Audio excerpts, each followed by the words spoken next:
I used to complain a lot. As a daughter, I was like, why aren't my parents doing certain things for me? It was something like I was doing everything right that was assigned to me, and I was expecting something in return. Not materialistic things, maybe something like praise, affection, loyalty, maybe things like those from my teachers, from the people that I looked up to or admired. And always had this understanding of life that they are supposed to meet certain expectations the way I am meeting, right? And whenever my expectations were not really met, for whatever reason, I used to complain a lot. In my case, I would rarely say it because, like, I used to complain a lot in my head to myself. Let's say I was assigned a work and certain reward were added to it upon completion and I accomplished it. And then I will literally run to the assigner to give me my reward. They will not give that to me. I won't say a thing. I will be sad for sure, but I will keep it inside me for long years and feel bad about it, and that kind of almost dictated my life. And the complaints were really intense. I felt things really intensely. Those were very personal to me. Weirdly, I complained just in my head until I let it all out. In my late teens, I was wild. I went crazy. I really went crazy with everything. And I was putting my parents on edge like me. They were walking on eggshells, which they clearly don't like the hard time that I was giving them. But my point was also valid. Like, don't make promises you can't be keeping, right? So I was so intense. I was really a true Confucian girl who followed every rule that society assigned her. So I thought that world was fair and I was supposed to get the things that I want if I work hard enough for them. This is how I looked at life for a long time. The first time I got betrayed, it was not from any outsider. It was clearly my own parents. How did they do so? Very silly expectations. When they did not meet it, I went crazy because I'll be saving those things. I've been working hard for years to just get certain things that they told me that they will give me. This is from like 5 to 6 years ago. So I'm over it. Since I'm in my mid 20s now, so like I am having to indulge into those adult life, which I'm clearly not liking 1 ounce. And my goodness, like I never considered the options that they were left with, right? Or the situation they were in. I never thought of it back in the time. Now that I'm experiencing real life, having to handle certain things that require an adult brain to handle, and I'm facing challenges, I'm left with things that are I have no option but to take. And there are things, situations where I can't really choose. Doesn't matter if I'm sad, my day went shitty, my body has the energy to deal with it or not. The universe is demanding a lot from me. I think people my age would be able to relate because it's just a lot. And we're just one individual. So many things are expect our attention at the same time. So it's kind of exhausting and overwhelming. But we have no choice but to cater to it, right? Looking back, I feel like, wow. But here's one thing. If you know that something is about the future, because like we can't guarantee future, right? So why would you promise someone something from the future? Huh? You might not be even alive. So like just do not do this to people, Like don't give them hopes that high and make them work really hard, make them sacrifice things to attain that goal, and when they do so, and you just don't give them the reward that they deserve, that's wild. And honestly, it messes up people, by the way. Because I went crazy. And it was hard for me to accept the fact. I wasn't angry because I did not get what I wanted, but because the betrayal I felt. And it was like, why sacrifice so much just to get nothing? Why sacrifice so much to be betrayed? It hit me hard. Being able to accept it was even harder. And it took me a long time to accept everything that went wrong and come to terms with them all. I'm not forgiving them for those, for sure. Don't make promises that you cannot fulfill, because I understand that you don't control future. So don't promise anything from the future, especially if you're a parent, because we would trust you blindly. Our temperament is just developed like that. It just naturally trusts you, okay? My complainings were never about me. It took a shit ton of life out of me, drained me a lot. But whenever something comes up, I would still be going to the Adults Pro Max for sure.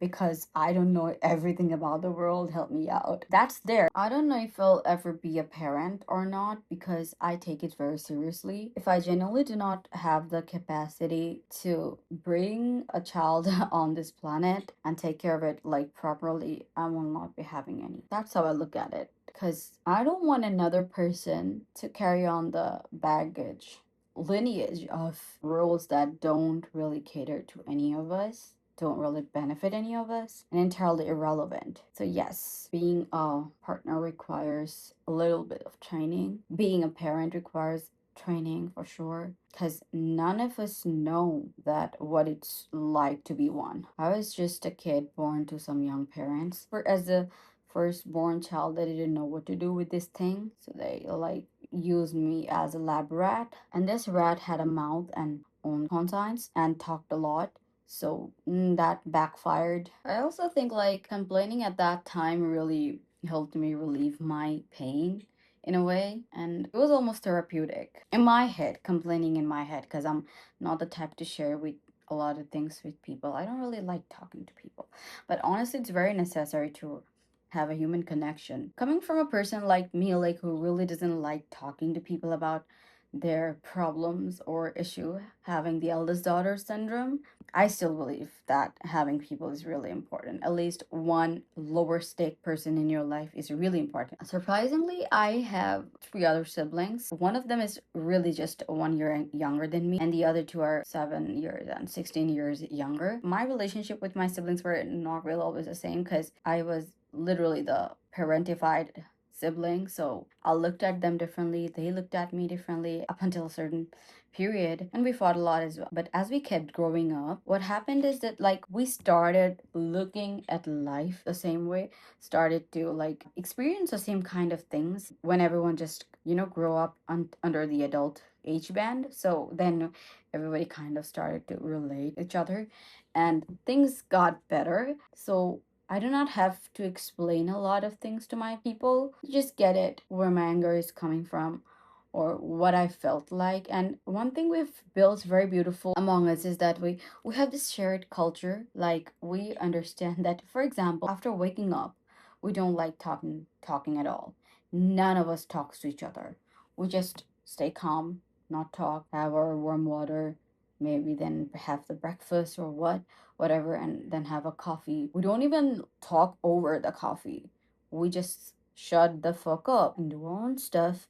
And probably in the midday, we will talk, have a conversation in the later hours of the day. And when any of us are in a luteal phase, we will be like, if the one that's in that phase, they kind of like shouts at the other one because we know that they're already overstimulated, we just be like saying, calm down, it's okay, I understand, it's okay, I know you didn't mean it. And genuinely did, most of the time none of us mean it. Maybe we just had a shitty day, or maybe like our body is not cooperating. We support each other a lot in these ways. So what happens is that our parents don't understand our cues, and they are like, what the hell, what do you mean I will not be talking in the morning? Because my father is a business owner, so he'd be waking up in the morning very early on, and on his phone he would be screaming, right? And all of us get annoyed, hella annoyed. But what we do is like we've also encultured him. Culture can be learned, so we taught him and made him one of us. So now it's a lot better. So yeah, he kind of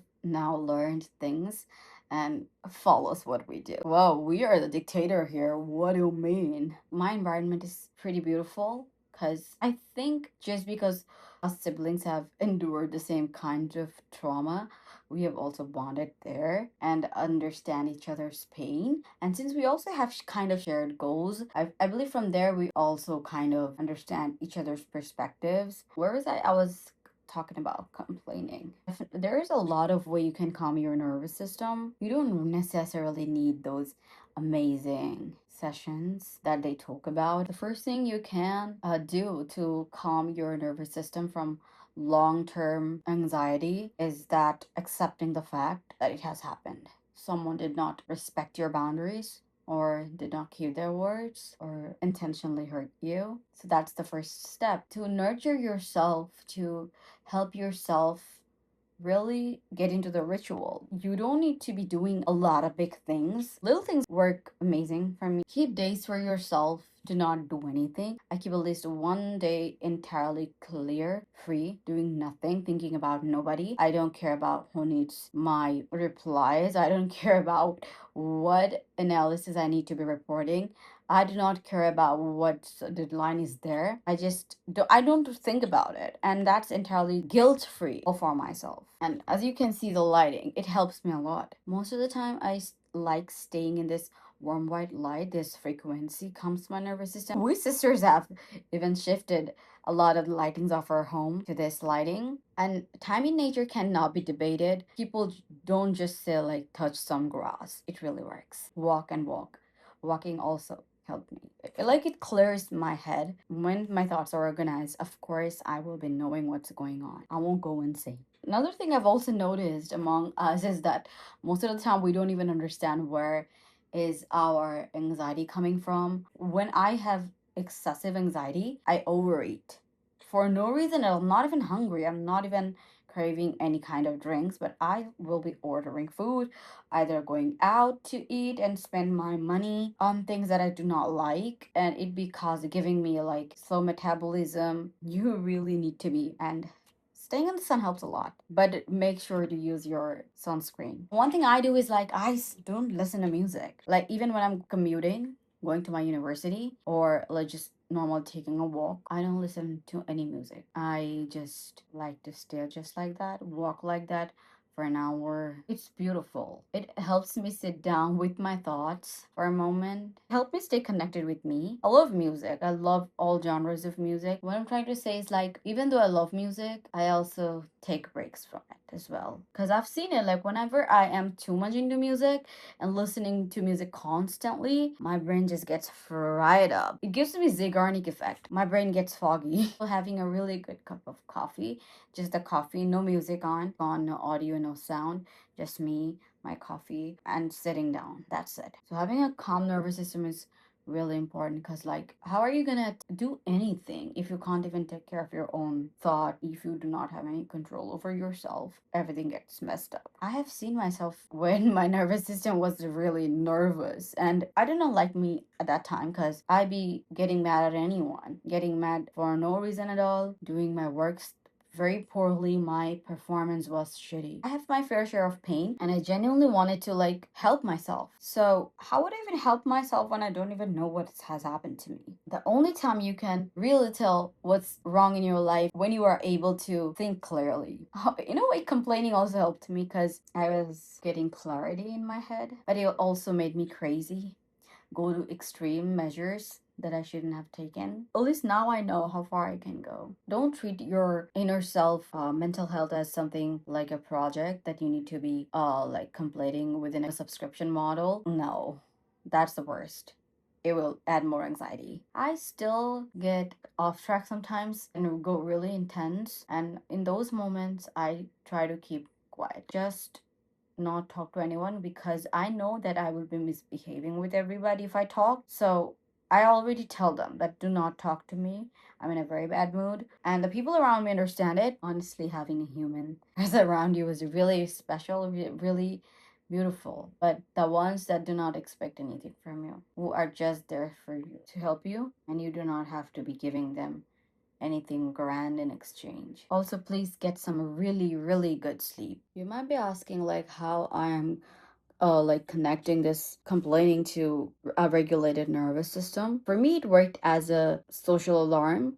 Like when our bodies are in a fight or flight mode, what happens is that like we want to let someone know that there's something wrong and I need support. So this is what happens through this interaction. When I was not engaging in any kind of behavioral activities that helped me de-stress myself, I was suffering. I was really suffering. I was so much in pain. There's one important factor that I'd like to mention, is that like chronic complaining also is a problem, because like it may interpret neutral situations as negative that has no meaning at all, but still add meaning to it. Basically, not all complaining is bad.